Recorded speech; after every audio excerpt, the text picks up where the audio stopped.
Assalamualaikum warahmatullahi wabarakatuh. Perkenalkan, nama saya Denis Putri Ayunda, NIM P200-190-109, kelas Ekonometrika pengantar D. Di sini saya akan menjelaskan langkah-langkah uji regresi linear pada aplikasi SPSS. Pertama, kita membuat data terlebih dahulu di Microsoft Excel. Apabila data tersebut sudah siap, maka data tersebut langsung saja disimpan. Kemudian kita buka SPSS-nya. Kita pilih file, kemudian kita pilih data yang telah kita simpan tadi. Apabila data tidak muncul, maka file of type diganti dengan Excel. Maka kita pilih file yang telah kita simpan, kemudian kita klik open, lalu kita klik OK.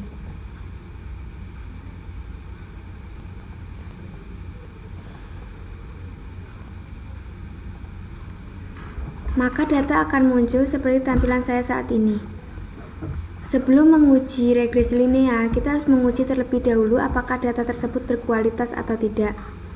Di sini saya menggunakan data regresi linear berganda. Untuk menguji apakah data tersebut berkualitas atau tidak, langkah pertama yaitu kita klik analis, kita pilih deskriptif statistik, lalu kita pilih frequencies. Lalu untuk TB, BB, UM, UK, dan US kita pindahkan ke sebelah kanan kecuali nama. Lalu kita pilih statistik. Kita klik mean, median, standard deviation, dan SI mean. Lalu kita pilih continue. Kita hilangkan centang display frekuensi tabel. Kita pilih OK. Maka data tersebut akan muncul seperti tampilan saya saat ini. Dari mana kita bisa mengetahui data tersebut berkualitas atau tidak? Yaitu dengan melihat nilai mean dan median pada tabel statistik, di mana nilai mean mendekati nilai median, maka data tersebut dapat dikatakan berkualitas. Contohnya nilai mean pada TB yaitu 162,87 dan median yaitu 163,00. Apabila nilai mean dan median TB, BB, UM, UK, dan US saling mendekati, maka data tersebut dapat dikatakan berkualitas. Setelah kita mengetahui data tersebut berkualitas, selanjutnya kita akan menguji uji regresi linear. Yaitu langkah pertama itu dengan mengeklik analis, lalu kita pilih regression, kita pilih linear.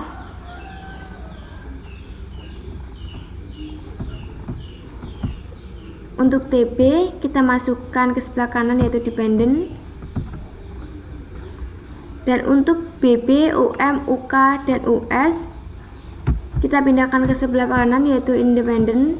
Mengapa demikian? Karena TB sama dengan Y dan BB, UM, UK, dan US sama dengan X.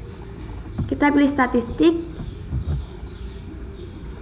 kita pilih covariance metric dan collinear diagnostic, kita pilih Durbin dan Case-Wise, lalu kita pilih continue. Setelah itu kita pilih plot. Untuk Y kita masukkan spreadsheet, dan untuk X kita masukkan shepherd. Lalu kita pilih histogram dan normal probability. Kita pilih continue, lalu kita pilih save. Untuk residual kita pilih unstandard desert, kita pilih continue, lalu OK.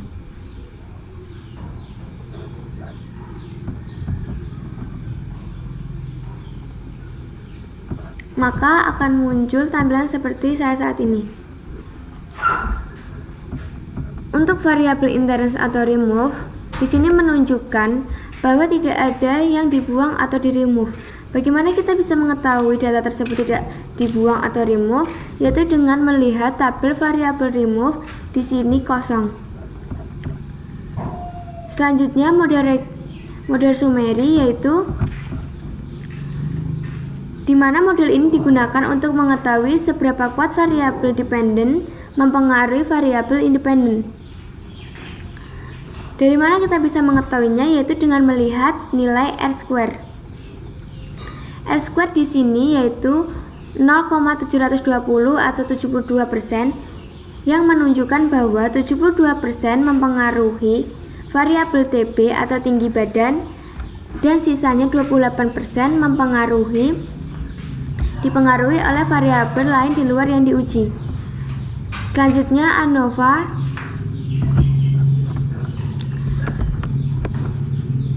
digunakan untuk mengetahui apakah model regresi yang digunakan tepat atau tidak. Bagaimana kita bisa mengetahuinya model tersebut tepat atau tidak? Yaitu dengan melihat nilai signifikan pada ANOVA.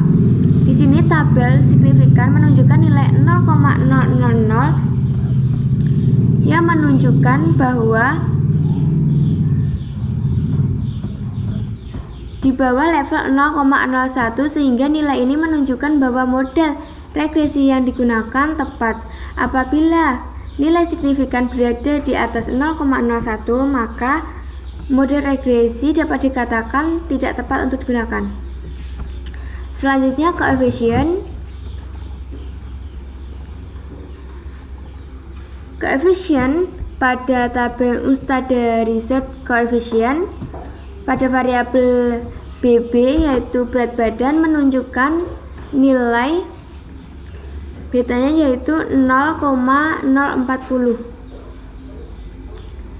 di mana nilai tersebut adalah positif, sehingga nilai tersebut terdapat pengaruh positif, yang artinya ketika BB semakin berat maka TB semakin tinggi. Sebaliknya ketika BB semakin ringan maka TB semakin pendek. Selanjutnya koefisien beta pada variabel UM yaitu menunjukkan nilai 0,305, di mana nilai tersebut positif, sehingga nilai tersebut adanya pengaruh positif, yang artinya ketika UM atau umur semakin muda maka TB tinggi badan semakin pendek. Sebaliknya ketika UM umur semakin tua maka TB semakin tinggi. Setelah itu UK, koefisien beta pada variabel UK nilainya menunjukkan min 296, di mana nilai tersebut negatif, sehingga terdapat pengaruh negatif, yang artinya ketika UK ukuran celana semakin kecil maka TB atau tinggi badan semakin tinggi. Sebaliknya ketika UK ukuran celana semakin besar maka TB atau tinggi badan semakin pendek. Yang terakhir yaitu US, di mana nilai US menunjukkan nilai 0,2078, di mana nilai ini adalah positif, sehingga terdapat pengaruh positif, yang artinya ketika US ukuran sepatu semakin kecil maka TB atau tinggi badan semakin pendek. Sebaliknya ketika US ukuran sepatu semakin besar maka TB atau tinggi badan semakin tinggi. Selanjutnya, untuk mengetahui apakah pengaruh tersebut dapat diterima, maka kita dapat melihatnya melalui tabel signifikan pada koefisien. Di sini variabel BB nilai signifikannya menunjukkan 0,820, yang artinya tidak signifikan karena di atas 0,01. Maka hal ini menunjukkan tidak adanya pengaruh. Selanjutnya untuk variabel UM nilai signifikannya menunjukkan 0,242, yang artinya tidak signifikan karena di atas 0,01. Maka hal ini menunjukkan tidak adanya pengaruh.